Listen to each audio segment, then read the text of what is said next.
28 जून 1914 एक ऐसा दिन जब ऑस्ट्रिया हंगरी एम्पायर का होने वाला राजा फ्रांस फर्डिनांड अपने पत्नी के साथ मिलिट्री एक्सरसाइज देखने के लिए बोस्निया की राजधानी में गए थे।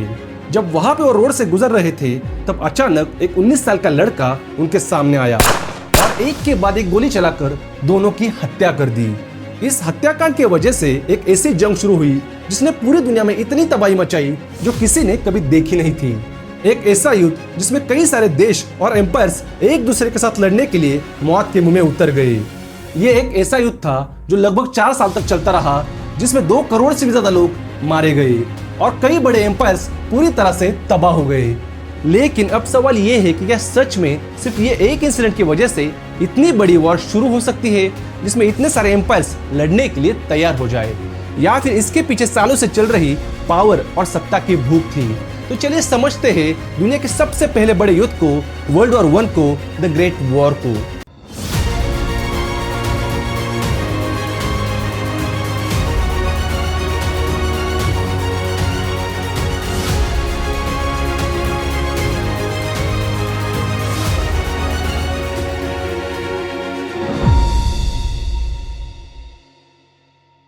तो दोस्तों कहानी शुरू होती है 20वीं सदी के शुरुआत में, जब यूरोप का ज्यादातर हिस्सा मोनार्की के कंट्रोल में था। मतलब ऐसे बड़े बड़े एम्पायर्स जहां पे राजा महाराजों का राज था।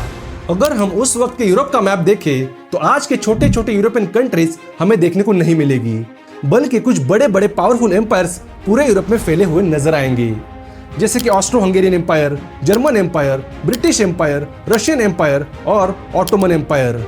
उस दौरान बस फ्रांस ही एक ऐसा बड़ा यूरोपियन कंट्री था जहां पे रिपब्लिक सिस्टम था, यानी वहां राजा की नहीं लोगों की सरकार चलती थी। इन एम्पायर्स और किंगडम्स में हमेशा एक कंपटीशन लगी रहती थी कि किसका एम्पायर सबसे बड़ा और सबसे पावरफुल है।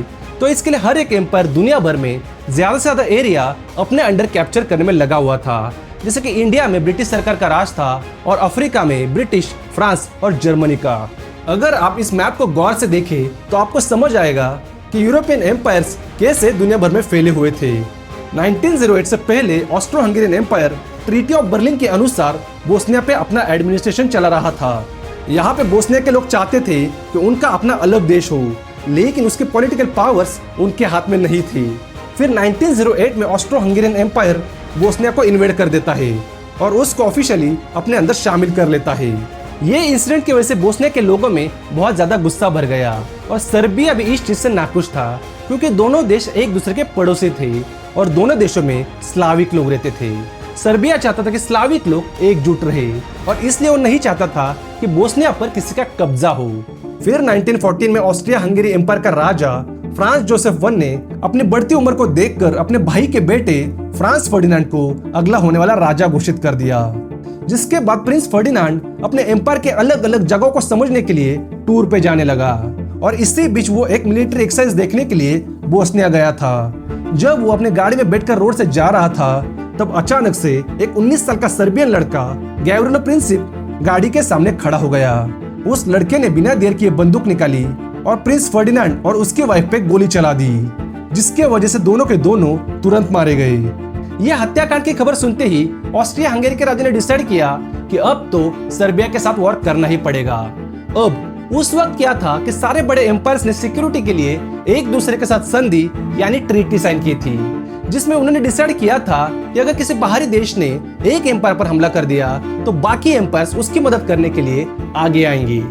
जहाँ पे जर्मनी, ऑस्ट्रिया हंगेरी और इटालियन एम्पायर के बीच समझौता हुआ था और दूसरी ओर रशिया, फ्रेंच और ब्रिटेन एम्पायर के बीच। इसका मतलब हर एक एम्पायर मिलिट्री और अलायंस के हिसाब से स्ट्रॉन्ग बन चुका था और किसी भी वॉर के लिए फुल्ली प्रिपेयर्ड था। वॉर का डिसाइड होते ही ऑस्ट्रिया हंगेरी ने सबसे पहले जर्मनी को अपना प्लान बताया और उनसे पूछा कि अगर रशिया सर्बिया की मदद करने के लिए आया तो क्या आप हमारा साथ दोगे। तो जर्मनी ने तुरंत ही कहा, अरे क्यों नहीं, हम तो सालों से एक दूसरे के भाई हैं। लेकिन इटली यहाँ पे रेडी नहीं हुआ। उन्होंने क्लियरली कहा कि ट्रीटी के अनुसार अगर किसी ने आप पर हमला कर दिया तो हम आपकी मदद जरूर करेंगे, लेकिन यहाँ पे तो आप खुद ही सर्बिया पे अटैक करने जा रहे हो। लेकिन जर्मनी साथ होने के वजह से ऑस्ट्रिया हंगेरी की हिम्मत बढ़ चुकी थी। उन्होंने सर्बिया को एक नोटिस भेजा जिसमें बहुत सारी डिमांड्स रखी गई, लेकिन ये डिमांड्स इतनी कठोर थी कि अगर सर्बिया उन्हें मान लेता तो उनकी फ्रीडम ऑलमोस्ट खत्म हो जाती और ऑस्ट्रिया हंगेरी का कंट्रोल बढ़ जाता। इसलिए सर्बिया ने उन डिमांड्स को ठुकरा दिया, जिसके बाद ऑस्ट्रिया हंगेरी ने बिना देरी किए 28 जुलाई 1914 को सर्बिया के खिलाफ वॉर डिक्लेयर कर दिया। फिर जैसे ही ये वॉर शुरू हुआ, रशिया तुरंत ही सर्बिया की मदद करने के लिए आगे आ गया, जिसके बाद फ्रांस और ब्रिटेन भी रशिया के सपोर्ट में इस वॉर में शामिल हो गई। और देखते ही देखते एक छोटी सी घटना ने, एक छोटी सी चिंगारी ने पूरी दुनिया को सबसे बड़े वॉर में ढकेल दिया। लेकिन यहाँ पे सच बात यह भी थी कि उस वक्त यूरोप के बड़े बड़े एम्पायर्स पावर, सत्ता और टेरिटोरी बढ़ाने के रेस में लगे हुए थे। उन्हें बस एक मौके की देरी थी जो उन्हें अब मिल गया था। वर्ल्ड वॉर 1 ने पूरी दुनिया को दो बड़े ग्रुप्स में बांट दिया। एक तरफ थे एलाइड पावर्स, जिसमें France, Britain, Russia, Italy, USA, Serbia और जापान शामिल थे। और दूसरी तरफ थे सेंट्रल पावर्स, जिसमें Germany, Austria Hungary, Ottoman empire और बल्गेरिया। जर्मनी ये जानता था कि उन्हें फ्रांस और रशिया की वजह से ईस्ट और वेस्ट दोनों फ्रंट पर लड़ाई करनी पड़ेगी, तो वो इस चीज के लिए ऑलरेडी प्रिपेयर थे। इन दोनों के साथ लड़ने के लिए जर्मनी ने एक स्ट्रैटेजी बनाई थी, जिसे शिफोन प्लान कहा जाता है।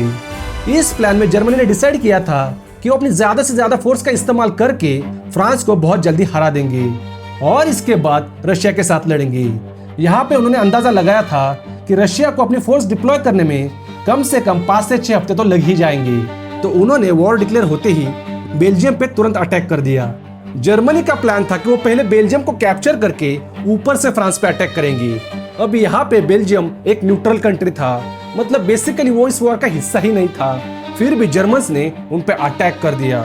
जर्मनी के कंपैरिजन में बेल्जियम एक छोटा देश था, तो जर्मनी ने अपने हेवी आर्टिलरीज का यूज करके रास्ते में आने वाले शहरों को तहस नहस कर दिया। ऐसा कहा जाता है कि जर्मन्स ने बेल्जियम के लोगों पर ऐसे अत्याचार किए जो हम कभी सोच भी नहीं सकते। इस बेल्जियम को हराने के बाद जर्मनी ने तेजी से आगे बढ़ने की कोशिश की, लेकिन इस वक्त रशिया ने भी जर्मनी के वेस्टर्न फ्रंट पर अटैक शुरू कर दिया था। वेस्टर्न फ्रंट पर हेवी फायरिंग होने के बाद भी जर्मनी हार नहीं मान रहा था, तो रशिया बार बार अटैक करके उन्हें पीछे ढकेलने की कोशिश करने लगा। तो इससे बचने के लिए जर्मनी ने अपने कुछ ट्रूप्स ईस्ट से वेस्टर्न फ्रंट पर मूव किए, जिसके वजह से सितंबर 1914 में हुए बैटल ऑफ मान में फ्रांस आर्मी ने जर्मनी को आगे बढ़ने से रोक दिया। यहाँ पे फ्रांस और जर्मनी की सेना एक दूसरे को ऊपर से घेरने की कोशिश कर रही थी और ये करते करते वो लड़ने के लिए ट्रेंचेस मतलब गड्ढे खोदते गए और ऐसे ही लड़ते लड़ते नॉर्थ सी तक पहुंच गए। अब समंदर सामने होने की वजह से आगे बढ़ने का रास्ता बंद हो गया, जिससे कोई भी आगे नहीं बढ़ पाया। तो अल्टीमेटली दोनों सेना इन्हीं खोदे हुए ट्रेंचेस में रहकर एक दूसरे के साथ लड़ने लगी। ये ट्रेंचेस कोई छोटी मोटी लोकल ट्रेंचेस नहीं थी, बल्कि लगभग 700 किलोमीटर लंबी एक पूरी चेन थी, जो नॉर्थ सी से शुरू होकर स्विट्जरलैंड की सीमा तक पहुंची थी। वेस्टर्न फ्रंट पर जो भी युद्ध चल रहा था वो इन्हीं ट्रेंचेस में रहकर चल रहा था।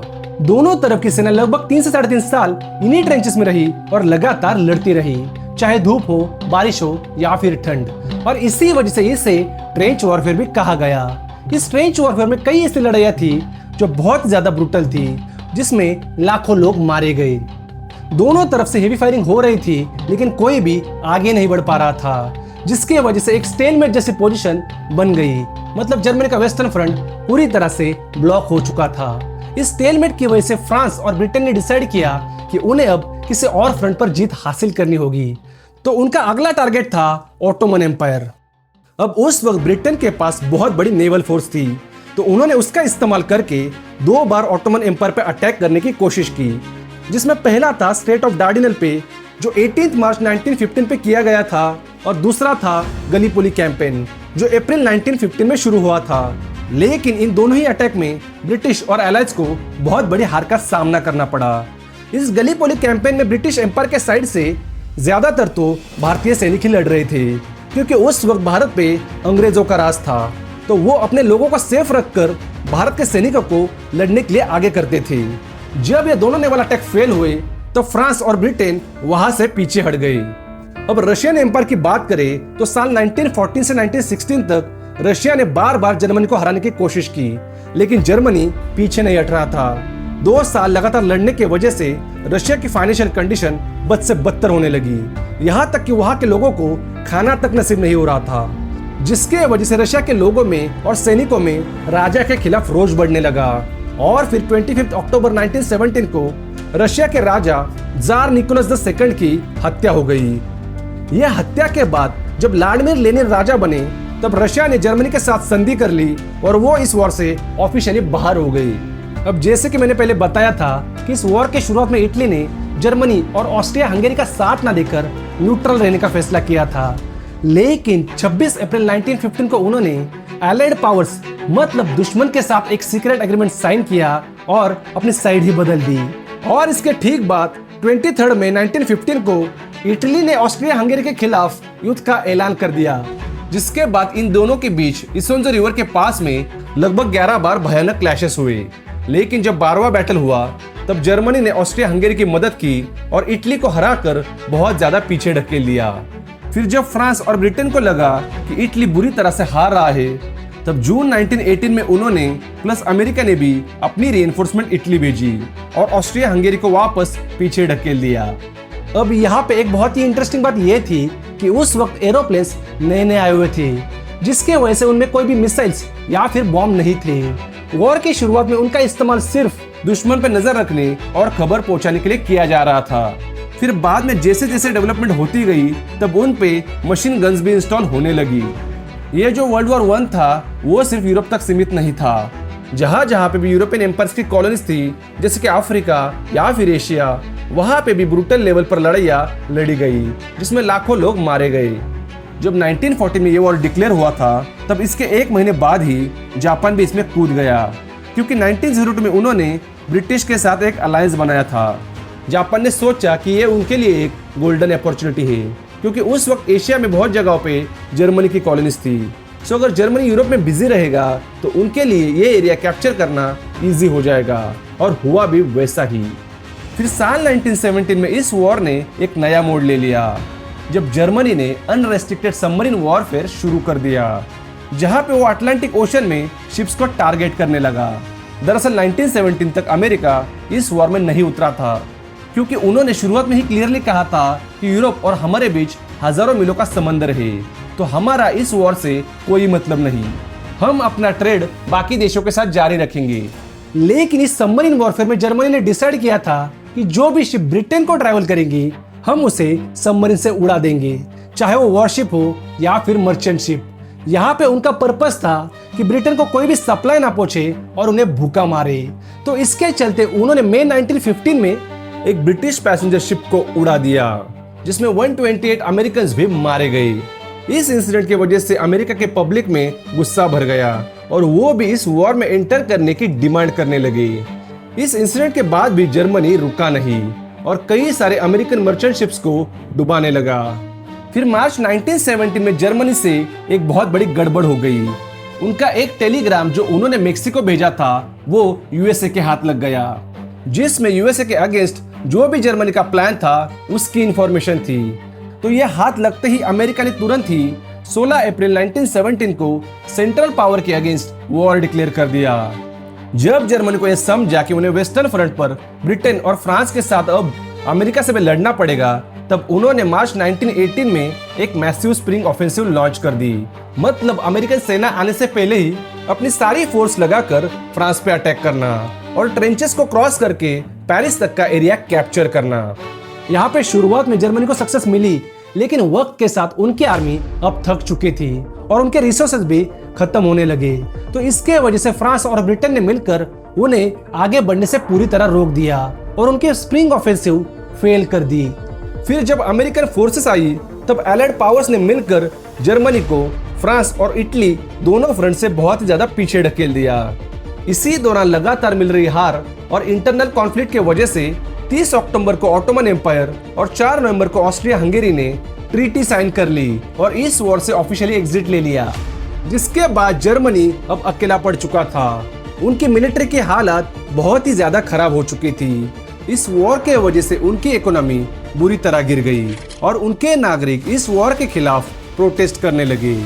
जर्मनी को पता चल गया था कि वो ये वॉर हारने वाले हैं, तो उन्होंने सरेंडर न करके 11 नवंबर 1918 को आर्मिस्टिस मतलब सीज फायर एग्रीमेंट साइन किया और फाइनली वर्ल्ड वॉर 1 ऑफिशियली खत्म हो गया। इसके बाद अब टाइम आ चुका था नुकसान भरपाई का। एलाइड फोर्सेस के बिग 3 मतलब फ्रांस, ब्रिटेन और यूएसए ने पूरे वर्ल्ड वॉर का जिम्मेदार जर्मनी को ठहराया और अगले ही साल 28 जून 1919 को उन्होंने जर्मनी के साथ ट्रीटी ऑफ वर्साई साइन की। इस ट्रीटी में जर्मनी को फोर्सफुली मानना पड़ा कि इस वॉर की पूरी जिम्मेदारी सिर्फ उनकी थी और अब उन्हें हर नुकसान की भरपाई करनी पड़ेगी, जिसके लिए उन्होंने जर्मनी के लगभग 13% टेरिटोरी और सारी फॉरेन कॉलोनी छीन ली। सिर्फ इतना ही नहीं, जर्मनी के मिलिट्री स्ट्रेंथ को 1 लाख तक सीमित कर दिया और हेवी वेपन मैन्युफैक्चरिंग पर बैन लगा दिया। और इन सब में सबसे बड़ा झटका था वॉर कंपेंसेशन का।